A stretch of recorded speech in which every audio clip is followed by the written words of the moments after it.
ನಮಸ್ಕಾರ ವೀಕ್ಷಕರೇ, SR Kannada TV ಚಾನಲ್ಗೆ ಸ್ವಾಗತ. ನಾವು ನಿಮ್ಮ ಜ್ಯೋತಿಷ್ಯ ರತ್ನಾಕರ ಪಂಡಿತ್ ಗಣಪತಿ ಭಟ್ ಗುರುಜಿ. ವೀಕ್ಷಕರೇ, ಇವತ್ತಿನ ಸಂಚಿಕೆಯಲ್ಲಿ ನಾವು ಕನ್ಯಾ ರಾಶಿಯವರ ಭವಿಷ್ಯ 2025ನೇ ಇಸ್ವಿಯಲ್ಲಿ ಕನ್ಯಾ ರಾಶಿಯವರ ಭವಿಷ್ಯ ಹೇಗಿರಲಿದೆ, ಈ ವರ್ಷದಲ್ಲಿ ಇವರಿಗೆ ವರ್ಷದ ಪ್ರಾರಂಭದಲ್ಲಿಯೇ ಗುರುಬಲದ ಕಾರಣ ಶುಭ ಕಾರ್ಯಗಳು ನೆರವೇರುವಂಥ ಸಂದರ್ಭಗಳು ಕೂಡುತ್ತಾ, ಕೆಲಸ ಕಾರ್ಯ ವ್ಯಾಪಾರ ವ್ಯವಹಾರದಲ್ಲಿ ಅಭಿವೃದ್ಧಿ ಆಗ್ತದ, ಮೊದಲಾರ್ಧದ ಗುರುವಿನ ಲಾಭ ಇವರಿಗೆ ಲಾಭದಾಯಕವಾಗಿದೆಯಾ, ಅದೃಷ್ಟದ ಫಲದಿಂದ ಬದಲಾವಣೆಗಳಾಗ್ತದ, ಹಿಂದೆ ಕಳೆದಂಥ ಕೈಘಟನೆಗಳು ಈ ವರ್ಷದಲ್ಲಿ ಇವರು ಮರಿತಾರ ಕನ್ಯಾ ರಾಶಿಯವರು, ಇವತ್ತಿನ ಸಂಚಿಕೆಯಲ್ಲಿ ನಾವು ತಿಳ್ಕೊಳ್ಳೋಣ.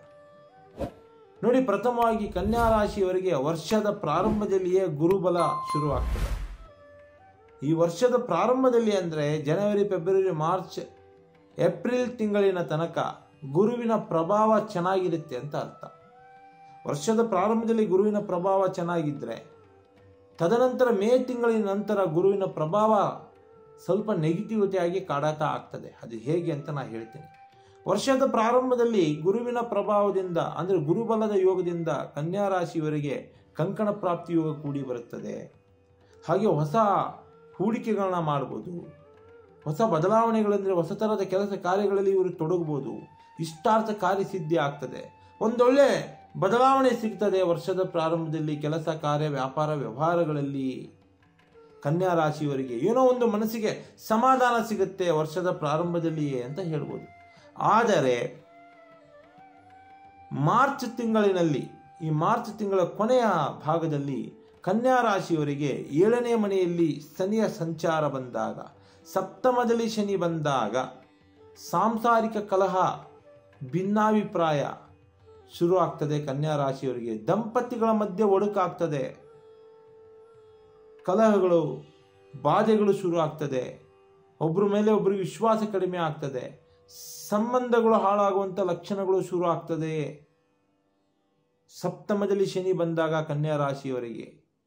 ಹಾಗೆಯೇ ವರ್ಷಾನುಗಟ್ಟಲೆಯಿಂದ ಏನಾದರೂ ದಂಪತಿಗಳು ಮನಸ್ತಾಪದಿಂದ ಕೋರ್ಟ್ ಕಚೇರಿ ವ್ಯಾಜ್ಯಗಳಿಗೇನಾದರೂ ಹೋಗಿದ್ರೆ, ಅಥವಾ ಬಿಡುಗಡೆ ಹೊಂದಬೇಕು ಅಂತ ಏನಾದರೂ ಪ್ರಯತ್ನ ಮಾಡಿ ಮನಸ್ಸಿನ ನಿಯಂತ್ರಣ ತಪ್ಪಿ ಆ ಮಟ್ಟಿಗೇನಾದರೂ ಹೋಗಿದ್ರೆ ವಿಚ್ಛೇದನದ ಯೋಗ ಕೂಡ ಕೂಡಿ ಬರ್ತದೆ.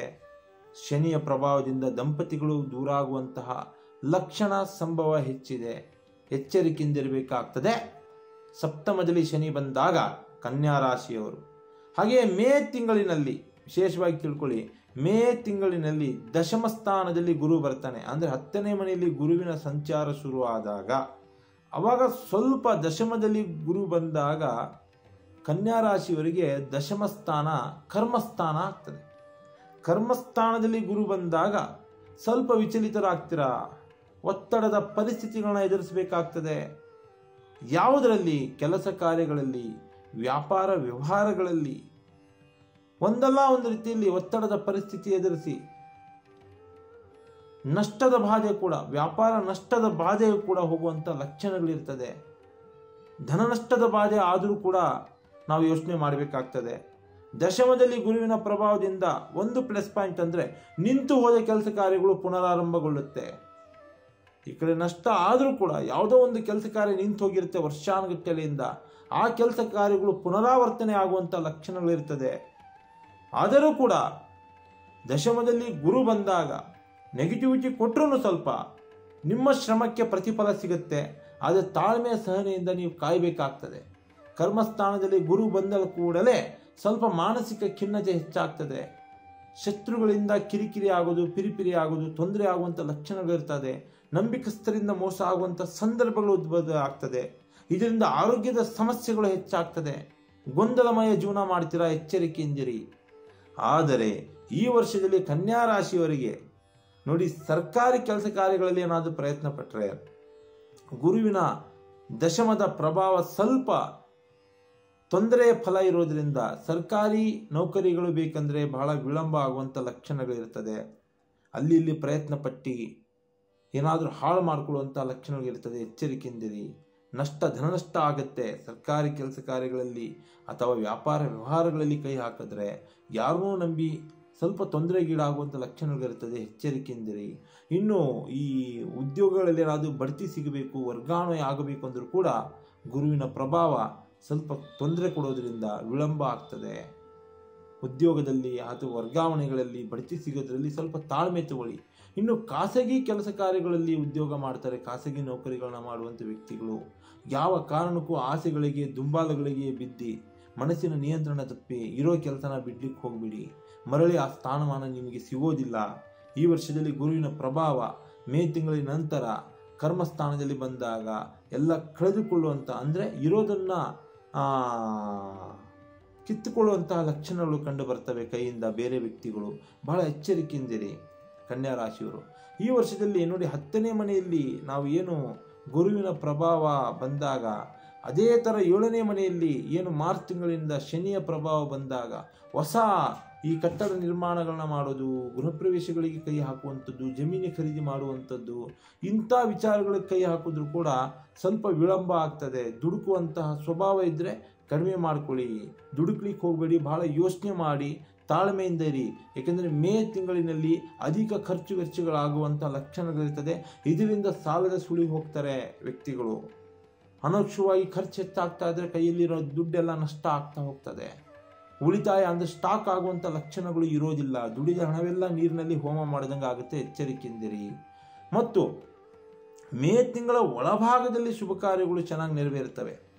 ಮೇ ತಿಂಗಳ ಒಳಭಾಗದಲ್ಲಿ ಏನಾದರೂ ಶುಭ ಕಾರ್ಯಗಳಲ್ಲಿ ಕೈ ಹಾಕಿದ್ರೆ ಜನವರಿ, ಫೆಬ್ರವರಿ, ಮಾರ್ಚ್ ತಿಂಗಳಲ್ಲಿ ಇವ್ರಿಗೇನಾದರೂ ವಧುವರ ಅನ್ವೇಷಣೆಗಳಾಗಿ ಚೆನ್ನಾಗಿದ್ದರೆ ಆ ಗುರುವಿನ ಪ್ರಭಾವದಿಂದ, ಗುರುಬಲದ ಯೋಗದಿಂದ ಮದುವೆ ಯೋಗಗಳು ಕೂಡಿ ಬರ್ತದೆ.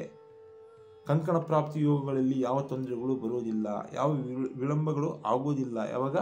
ಮೇ ತಿಂಗಳ ಒಳಭಾಗದಲ್ಲಿ, ಅಂದರೆ ಈ ಏನಿದೆ ಜನವರಿ, ಫೆಬ್ರವರಿ, ಮಾರ್ಚ್. ಮೇ ತಿಂಗಳ ಹೊರಭಾಗ ಅಂತ ಹೇಳಿದ್ರೆ ಮೇ ನಂತರದ ಭಾಗಗಳಲ್ಲಿ ತೊಂದರೆ ಇದೆ. ನಿಶ್ಚಯ ಆಗುವಂಥ ಮದುವೆಗಳು ನಿಂತು ಹೋಗುವ ಲಕ್ಷಣಗಳಿರ್ತದೆ. ಎಚ್ಚರಿಕೆಯಿಂದಿರಿ. ದುಡುಕ್ಲಿಕ್ಕೆ ಹೋಗಬೇಡಿ. ಯಾವ ಮದುವೆ ವಿಚಾರಗಳು ಕೂಡ ತಾಳ್ಮೆ ಸಹನೆಯಿಂದ ಯೋಚನಾಶೀಲರಾಗಿ ಗಣಕೂಟ ಹೊಂದಾಣಿಕೆ ನೋಡಿ ಕೆಲಸ ಕಾರ್ಯಗಳಿಗೆ ಕೈ ಹಾಕಿ. ಇನ್ನು ಈ ಮೇ ತಿಂಗಳ ನಂತರ ಏನು ಬರ್ತದೆ, ಪ್ರೇಮಿಗಳ ಮಧ್ಯೆ ಭಿನ್ನಾಭಿಪ್ರಾಯ ಬರ್ತದೆ, ಪ್ರೇಮಿಗಳು ದೂರಾಗುವಂತಹ ಲಕ್ಷಣಗಳಿರ್ತದೆ. ಒಂದು ಮಾತಲ್ಲಿ ಹೇಳಬೇಕಂದ್ರೆ ಈ ವರ್ಷದಲ್ಲಿ 2025ನೇ ಇಸ್ವಿ ಮೊದಲ ಭಾಗದಲ್ಲಿ, ಮೊದಲಾರ್ಧದಲ್ಲಿ ಗುರುವಿನ ಪ್ರಭಾವ ಚೆನ್ನಾಗಿರೋದ್ರಿಂದ ಕೆಲವೊಂದು ಕೆಲಸ ಕಾರ್ಯಗಳು ಅದೃಷ್ಟವಂತರಾಗಿ ನೀವು ಜಯಶೀಲರಾಗ್ತೀರಾ. ಅದೇ ಗುರುವಿನ ಪ್ರಭಾವ ಮೇ ತಿಂಗಳ ನಂತರ ಶನಿ ಮತ್ತು ಗುರುವಿನ ಪ್ರಭಾವ ನೆಗೆಟಿವಿಟಿಯಾಗಿ ಸ್ವಲ್ಪ ಪರಿಣಾಮ ಬೀರೋದ್ರಿಂದ ಇಷ್ಟಾರ್ಥ ಕಾರ್ಯಸಿದ್ಧಿ ಆಗೋದಿಲ್ಲ. ಕೆಲಸ ಕಾರ್ಯ, ಹಣಕಾಸು, ವ್ಯಾಪಾರ, ವ್ಯವಹಾರ, ಮದುವೆಯಂತಹ ವಿಚಾರಗಳಲ್ಲಿ ತೊಂದರೆ ಅನುಭವಿಸುವಂಥ ಲಕ್ಷಣಗಳಿರ್ತದೆ. ತಾಳ್ಮೆ ಸಹನೆಯಿಂದ ಮುಂದುವರಿರಿ. ಆದಷ್ಟು ಹೆಣ್ಣು ದೇವಸ್ಥಾನಕ್ಕೆ ಹೋಗಿ ಪೂಜೆ ಮಾಡಿಸ್ಕೊಂಡು ಬನ್ನಿ. ತಾಯಿ ಲಕ್ಷ್ಮಿ ಆಯಿತು, ದುರ್ಗೆ ಆಯಿತು, ಕಾಳಿಕಾಂಬ ಆಯಿತು, ಮಾರಿಕಾಂಬ ಆಯಿತು, ಇಂಥ ದೈವ ದೇವಸ್ಥಾನಗಳಿಗೆ ನೀವು ಪೂಜೆ ಪುನಸ್ಕಾರ ಮಾಡ್ಕೊಂಡು ಬಂದು ನಿಮ್ಮ ಸಮಸ್ಯೆಗಳಿಗೆ ಸೂಕ್ತ ಪರಿಹಾರಗಳು ಸಿಗ್ತಾ ಹೋಗ್ತದೆ. ಹಾಗೆ SR ಕನ್ನಡ TV ಚಾನಲನ್ನು ಸಬ್ಸ್ಕ್ರೈಬ್ ಮಾಡಿಕೊಡಿ. ಒಳ್ಳೊಳ್ಳೆ ವಿಡಿಯೋಸ್ಗಳನ್ನ ಬಿಡ್ತಾ ಇರ್ತೀವಿ. ರಾಶಿ ನಕ್ಷತ್ರಗಳ ಬಗ್ಗೆ, ಹಾಗೆ ಈ ತಂತ್ರ ಮಂತ್ರಗಳ ಬಗ್ಗೆ, ಗ್ರಹಗಳ ಚಲನವಲನಗಳ ಬಗ್ಗೆ ಏನಾದರೂ ತಿಳ್ಕೋಬೇಕು ಅಂದರೆ ಸ್ಕ್ರೀನ್ ಮೇಲೆ ನಂಬರ್ ಇರ್ತದೆ. ಕಾಲ್ ಮಾಡಿ, ವಿಮರ್ಶೆ ಮಾಡಿ, ಚರ್ಚೆ ಮಾಡಿ ನಿಮ್ಮ ಸಮಸ್ಯೆಗಳಿಗೆ ಪರಿಹಾರ ಕೊಡ್ತೀವಿ. ನಮಸ್ಕಾರ ವೀಕ್ಷಕರೇ. ಸರ್ವೇ ಜನೋ ಸುಖಿನೋ ಭವಂತು.